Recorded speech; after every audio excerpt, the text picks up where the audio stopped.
اللہ کی راہ میں خرچ کرو اور اپنے ہاتھوں اپنے آپ کو ہلاکت میں نہ ڈالو۔ احسان کا طریقہ اختیار کرو کہ اللہ محسنوں کو پسند کرتا ہے۔ اللہ کی راہ میں خرچ کرو اور اپنے ہاتھوں اپنے آپ کو ہلاکت میں نہ ڈالو۔ اللہ کی راہ میں خرچ کرنے سے مراد اللہ کے دین کو قائم کرنے کی سعی و جہد میں مالی قربانیاں کرنا ہے۔ آیت کا مطلب یہ ہے کہ اگر تم خدا کے دین کو سربلند کرنے کے لیے اپنا مال خرچ نہ کرو گے اور اس کے مقابلے میں اپنے ذاتی مفاد کو عزیز رکھو گے تو یہ تمہارے لیے دنیا میں بھی موجب ہلاکت ہوگا اور آخرت میں بھی۔ دنیا میں تم کفار سے مغلوب اور ذلیل ہو کر رہو گے اور آخرت میں تم سے سخت باز پرس ہوگی۔ احسان کا طریقہ اختیار کرو کہ اللہ محسنوں کو پسند کرتا ہے۔ احسان کا لفظ حسن سے نکلا ہے، جس کے معنی کسی کام کو خوبی کے ساتھ کرنے کے ہیں۔ عمل کا ایک درجہ یہ ہے کہ آدمی کے سپرد جو خدمت ہو اسے بس کر دے، اور دوسرا درجہ یہ ہے کہ اسے خوبی کے ساتھ کرے، اپنی پوری قابلیت اور اپنے تمام وسائل اس میں صرف کر دے اور دل و جان سے اس کی تکمیل کی کوشش کرے۔ پہلا درجہ محض طاعت کا درجہ ہے، جس کے لیے صرف تقوی اور خوف کافی ہو جاتا ہے، اور دوسرا درجہ احسان کا درجہ ہے، جس کے لیے محبت اور گہرا قلبی لگاؤ درکار ہوتا ہے۔ اللہ کی خوشنودی کے لیے جب حج اور عمرے کی نیت کرو تو اسے پورا کرو، اور اگر کہیں گھر جاؤ تو جو قربانی میسر آئے اللہ کی جناب میں پیش کرو، اور اپنے سر نہ مونڈو جب تک کہ قربانی اپنی جگہ نہ پہنچ جائے، مگر جو شخص مریض ہو یا جس کے سر میں کوئی تکلیف ہو اور اس بنا پر اپنا سر منڈوا لے تو اسے چاہیے کہ فدیے کے طور پر روزے رکھے یا صدقہ دے یا قربانی کرے۔ پھر اگر تمہیں امن نصیب ہو جائے اور تم حج سے پہلے مکے پہنچ جاؤ تو جو شخص تم میں سے حج کا زمانہ آنے تک عمرے کا فائدہ اٹھائے وہ حسب مقدور قربانی دے، اور اگر قربانی میسر نہ ہو تو 3 روزے حج کے زمانے میں اور 7 گھر پہنچ کر، اس طرح پورے 10 روزے رکھ لے۔ یہ رعایت ان لوگوں کے لیے ہے جن کے گھر بار مسجد حرام کے قریب نہ ہوں۔ اللہ کے ان احکام کی خلاف ورزی سے بچو اور خوب جان لو کہ اللہ سخت سزا دینے والا ہے۔ اللہ کی جناب میں پیش کرو، یعنی اگر راستے میں کوئی ایسا سبب پیش آ جائے جس کی وجہ سے آگے جانا غیر ممکن ہو اور مجبوراً رک جانا پڑے تو اونٹ، گائے، بکری میں سے جو جانور بھی میسر ہو اللہ کے لیے قربان کر دو، اور اپنے سر نہ مونڈو جب تک کہ قربانی اپنی جگہ نہ پہنچ جائے۔ اس امر میں اختلاف ہے کہ قربانی کے اپنی جگہ پہنچ جانے سے کیا مراد ہے۔ فقہائے حنفیہ کے نزدیک اس سے مراد حرم ہے، یعنی اگر آدمی راستے میں رک جانے پر مجبور ہو تو اپنی قربانی کا جانور یا اس کی قیمت بھیج دے تاکہ اس کی طرف سے حدود حرم میں قربانی کی جائے۔ اور امام مالک اور شافعی رحمہ اللہ کے نزدیک جہاں آدمی گھر گیا ہو وہیں قربانی کر دینا مراد ہے۔ سر مونڈنے سے مراد حجامت ہے، مطلب یہ ہے کہ جب تک قربانی نہ کر لو حجامت نہ کراؤ، یا صدقہ دے یا قربانی کرے۔ حدیث سے معلوم ہوتا ہے کہ نبی صلی اللہ علیہ وسلم نے اس صورت میں 3 دن کے روزے رکھنے یا 6 مسکینوں کو کھانا کھلانے یا کم از کم 1 بکری ذبح کرنے کا حکم دیا ہے۔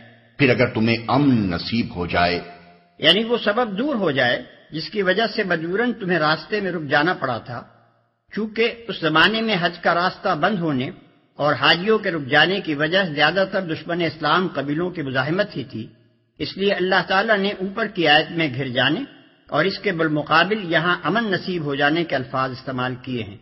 لیکن جس طرح گھر جانے کے مفہوم میں دشمن کی مزاحمت کے علاوہ دوسرے تمام موانع شامل ہیں، اسی طرح امن نصیب ہو جانے کا مفہوم بھی ہر مانع و مزاحم چیز کے دور ہو جانے پر حاوی ہے۔ یہ رعایت ان لوگوں کے لیے ہے جن کے گھر بار مسجد حرام کے قریب نہ ہوں۔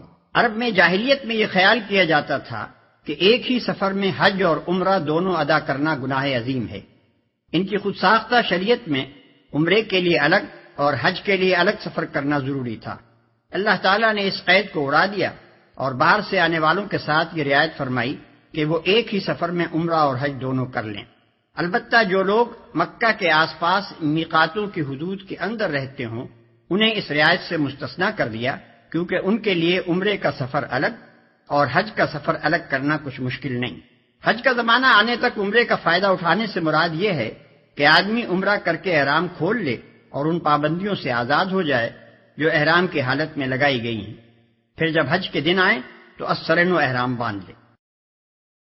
حج کے مہینے سب کو معلوم ہیں، جو شخص ان مقرر مہینوں میں حج کی نیت کرے اسے خبردار رہنا چاہیے کہ حج کے دوران میں اس سے کوئی شہوانی فعل، کوئی بدعملی، کوئی لڑائی جھگڑے کی بات سرزد نہ ہو، اور جو نیک کام تم کرو گے وہ اللہ کے علم میں ہوگا۔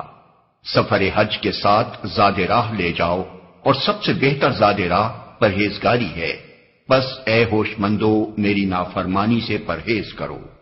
کوئی شہوانی فعل، احرام کی حالت میں میاں اور بیوی کے درمیان نہ صرف تعلق زن و شو ممنوع ہے، بلکہ ان کے درمیان کوئی ایسی گفتگو بھی نہ ہونی چاہیے جو رغبت شہوانی پر مبنی ہو۔ کوئی بدعملی، تمام معصیت کے افعال اگرچہ بجائے خود ناجائز ہیں، لیکن احرام کی حالت میں ان کا گناہ بہت سخت ہے۔ کوئی لڑائی جھگڑے کی بات سرزد نہ ہو، حتیٰ کہ خادم کو ڈانٹنا تک جائز نہیں۔ بس اے ہوش مندو میری نافرمانی سے پرہیز کرو۔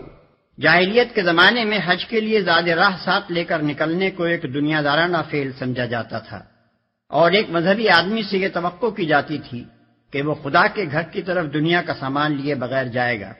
اس آیت میں ان کے اس غلط خیال کی تردید کی گئی ہے، اور انہیں بتایا گیا ہے کہ زاد راہ نہ لینا کوئی خوبی نہیں ہے۔ اصل خوبی خدا کا خوف اور اس کے احکام کی خلاف ورزی سے اجتناب اور زندگی کا پاکیزہ ہونا ہے۔ جو مسافر اپنے اخلاق درست نہیں رکھتا اور خدا سے بے خوف ہو کر برے اعمال کرتا ہے، وہ اگر زاد راہ ساتھ نہ لے کر محض ظاہر میں فقیری کی نمائش کرتا ہے تو اس کا کوئی فائدہ نہیں۔ خدا اور خلق دونوں کی نگاہ میں وہ ذلیل ہوگا اور اپنے اس مذہبی کام کی بھی توہین کرے گا جس کے لیے وہ سفر کر رہا ہے۔ لیکن اگر اس کے دل میں خدا کا خوف ہو اور اس کے اخلاق درست ہو تو خدا کے ہاں بھی اس کی عزت ہوگی اور خلق بھی اس کا احترام کرے گی، چاہے اس کا توشدان کھانے سے بھرا ہوا ہو۔ اور اگر حج کے ساتھ ساتھ تم اپنے رب کا فضل بھی تلاش کرتے جاؤ تو اس میں کوئی مذائقہ نہیں۔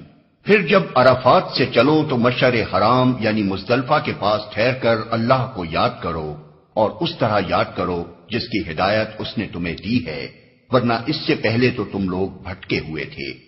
اور اگر حج کے ساتھ ساتھ تم اپنے رب کا فضل بھی تلاش کرتے جاؤ تو اس میں کوئی مذائقہ نہیں۔ یہ بھی قدیم عربوں کا ایک جاہلانہ تصور تھا کہ سفر حج کے دوران میں کسب معاش کے لیے کام کرنے کو وہ برا سمجھتے تھے، کیونکہ ان کے نزدیک کسب معاش ایک دنیا دارانہ فعل تھا اور حج جیسے ایک مذہبی کام کے دوران میں اس کا ارتکاب مذموم تھا۔ قرآن اس خیال کی تردید کرتا ہے اور انہیں بتاتا ہے کہ ایک خدا پرست آدمی جب خدا کے قانون کا احترام ملحوظ رکھتے ہوئے اپنی معاش کے لیے جد و جہد کرتا ہے تو دراصل اپنے رب کا فضل تلاش کرتا ہے، اور کوئی گناہ نہیں اگر وہ اپنے رب کی رضا کے لیے سفر کرتے ہوئے اس کا فضل بھی تلاش کرتا جائے، ورنہ اس سے پہلے تو تم لوگ بھٹکے ہوئے تھے۔ یعنی جاہلیت کے زمانے میں خدا کی عبادت کے ساتھ جن دوسرے مشرکانہ اور جاہلانہ افعال کی آمیزش ہوتی تھی ان سب کو چھوڑ دو، اور اب جو ہدایت اللہ نے تمہیں بخشی ہے اس کے مطابق خالصتاً اللہ تعالیٰ کی عبادت کرو۔ پھر جہاں سے اور سب لوگ پلٹتے ہیں وہیں سے تم بھی پلٹو اور اللہ سے معافی چاہو، یقیناً وہ معاف کرنے والا اور رحم فرمانے والا ہے۔ وہیں سے تم بھی پلٹو اور اللہ سے معافی چاہو۔ حضرت ابراہیم و اسماعیل علیہ السلام کے زمانے سے عرب کا معروف طریقہ حج یہ تھا کہ 9 ذی الحجہ کو منا سے عرفات جاتے تھے اور رات کو وہاں سے پلٹ کر مزدلفہ میں ٹھہرتے تھے، مگر بعد کے زمانے میں جب رفتہ رفتہ قریش کی برہمنیت قائم ہو گئی تو انہوں نے کہا ہم اہل حرم ہیں، ہمارے مرتبے سے یہ بات فروتر ہے کہ عام اہل عرب کے ساتھ عرفات تک جائیں۔ چنانچہ انہوں نے اپنے لیے یہ شان امتیاز قائم کی کہ مزدلفہ تک جا کر ہی پلٹ آتے اور عام لوگوں کو عرفات تک جانے کے لیے چھوڑ دیتے تھے۔ پھر یہی امتیاز بنی خزاعہ اور بنی کنانہ اور ان دوسرے قبیلوں کو بھی حاصل ہو گیا جن کے ساتھ قریش کے شادی بیاہ کے رشتے تھے۔